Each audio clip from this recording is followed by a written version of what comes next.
Hello everyone, my name is Nompumelelo Myeni, but you can call me Coach Nompumelelo Myeni from NM Coaching Firm. I welcome you once again to NM Coaching's YouTube channel.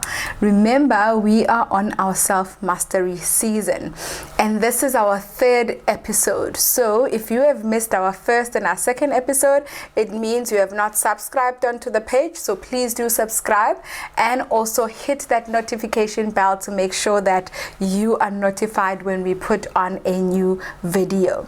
So we spoke about on the first episode about self-mastery as a whole, and then on our second episode we spoke about mastering your mind, which was, I felt, a very important aspect in terms of self-mastery.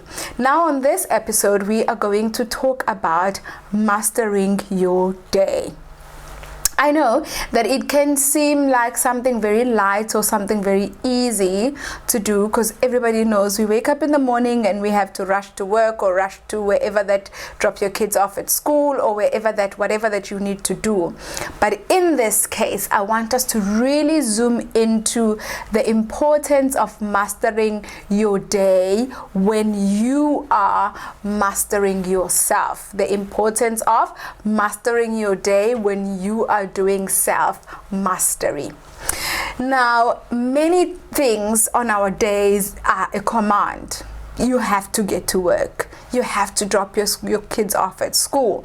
You have to, do a couple of things that are really just a command. There is no option. There is no, you don't have, what can I say, a choice about them. That's why I'm calling them command things. So those are command things in our day.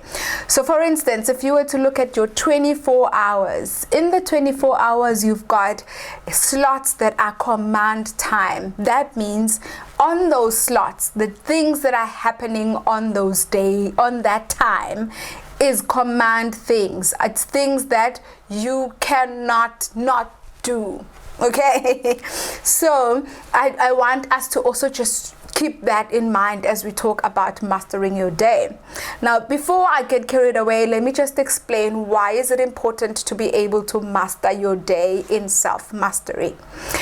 If you cannot master your day, you will always struggle with mastering yourself, because it means things are just happening to you.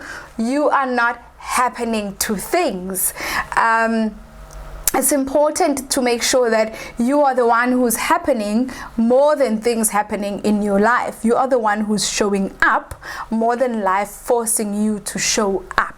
So self-mastery embeds mastering your day in a sense that it is really critical that the things that are happening on your day form part of your plan, form part of your vision, and they also form part of ensuring your successful self. Now, what are the important aspects? When you wake up in the morning, it is really important.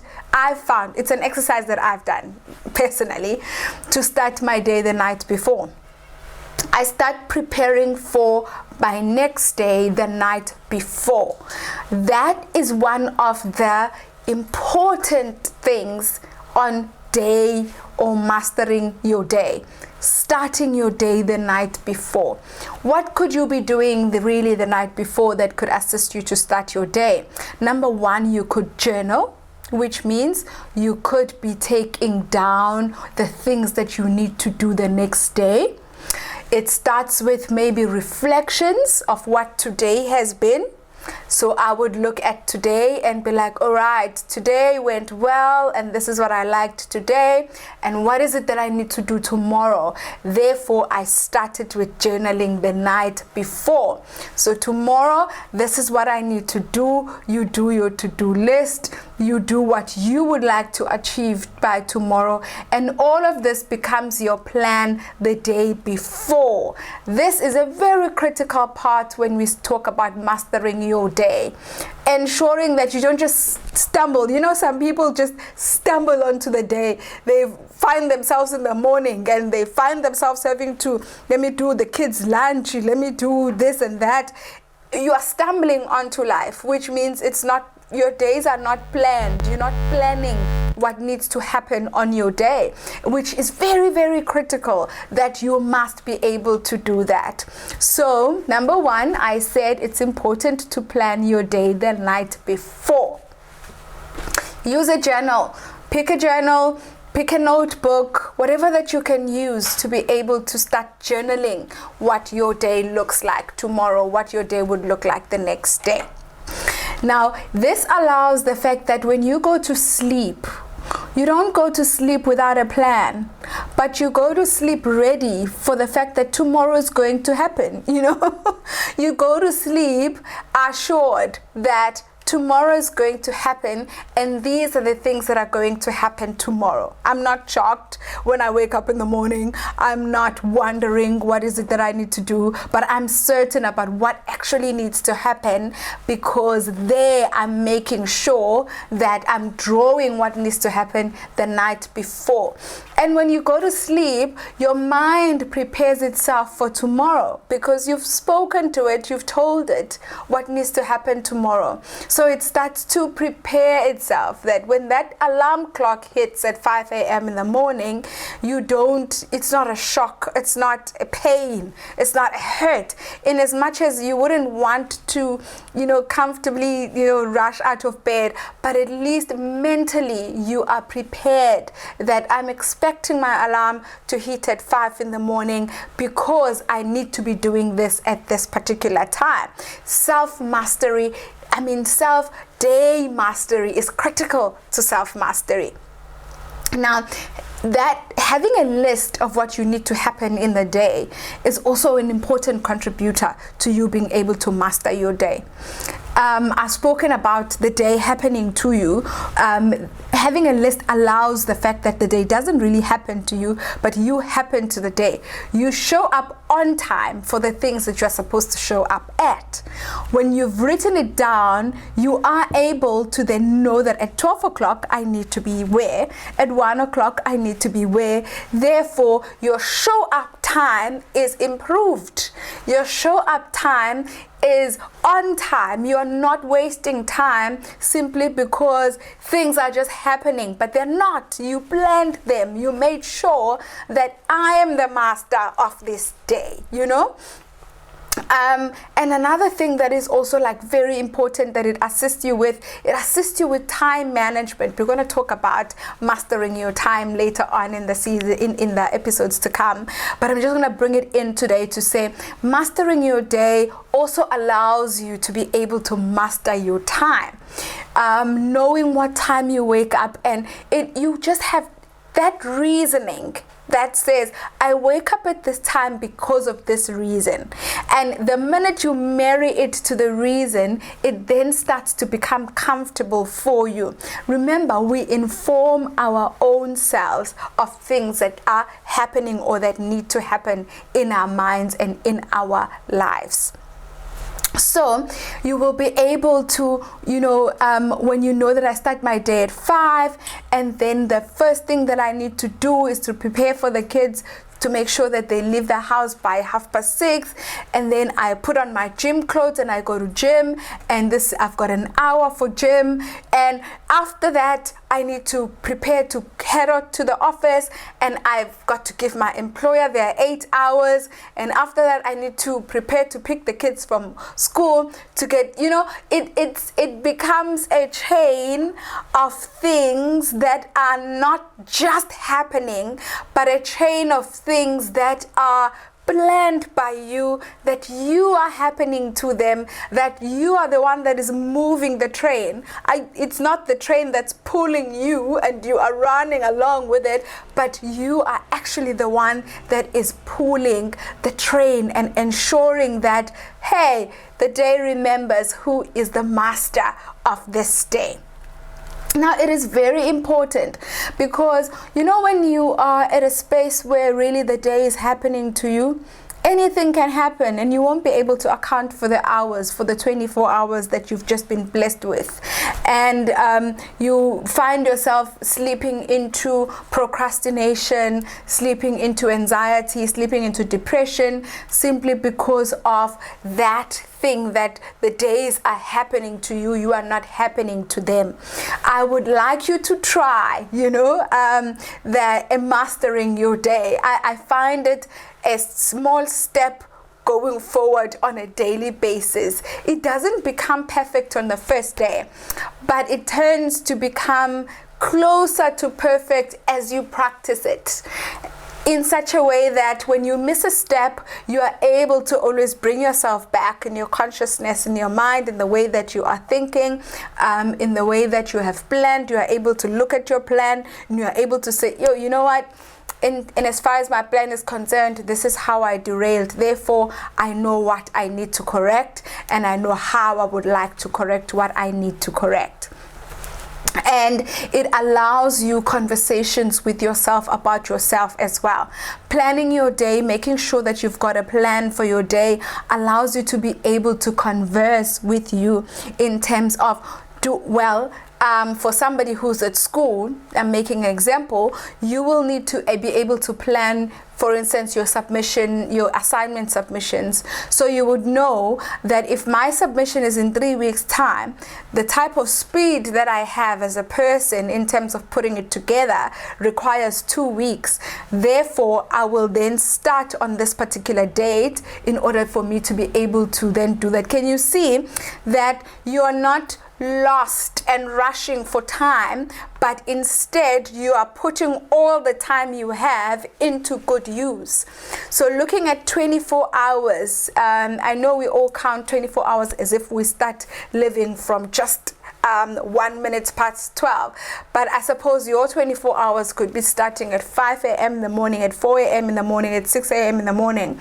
If you're starting at 7 a.m., probably a little late. Some people have made a couple of millions by then. Just kidding. But those are mostly like the normal regular time to be able to start your day. And when you've done that, then you know what constitutes 24 hours for you starts from 5 a.m. to 10 p.m. in the evening.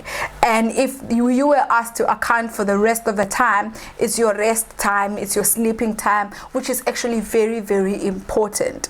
I often say the reason why a lot of people feel more anxiety during the day maybe than in the night is that the day questions you in terms of, what are you doing with me?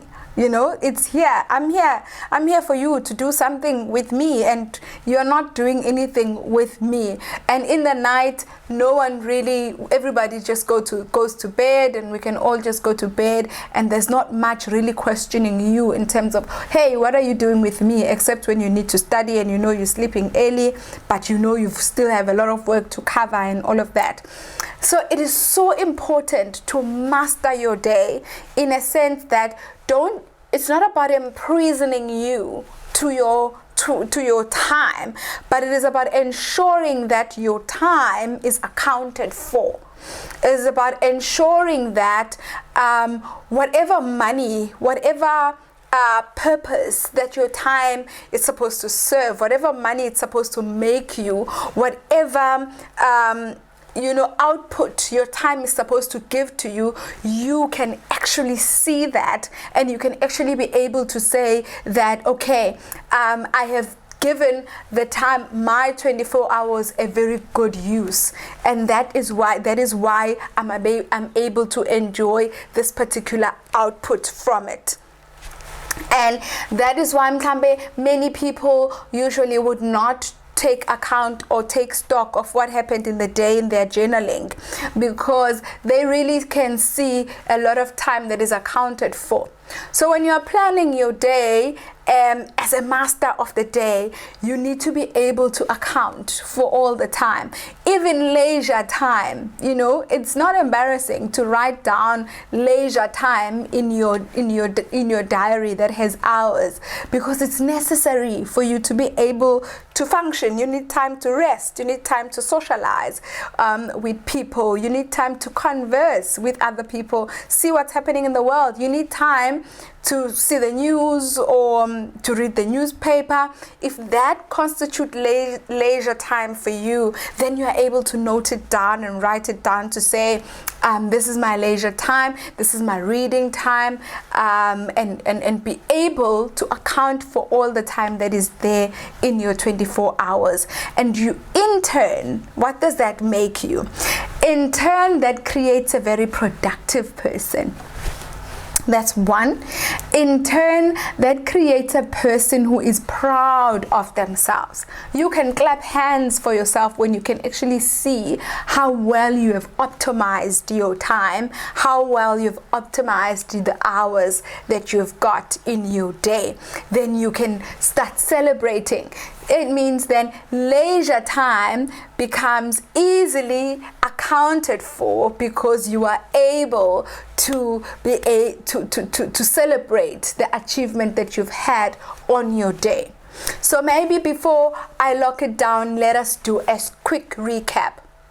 You can do certainly these few activities in order to ensure that you can master your day. Journal, plan your day the day before. Start your day the time that you promised yourself you're going to start it at. Account for all the time that you have in your day. Ensure that you've got a to-do list and tick it as you go along. Then you will make sure that you are the master of the day. The day is not mastering you. Things are not happening to you, but you are happening to things, and you are making life to happen. And life is not just happening, but you are making things and making life happen as you master your day. Thank you for following Self Mastery. Please don't forget to subscribe to our NM Coaching channel to ensure that you will not miss a single one of our Self Mastery program episodes.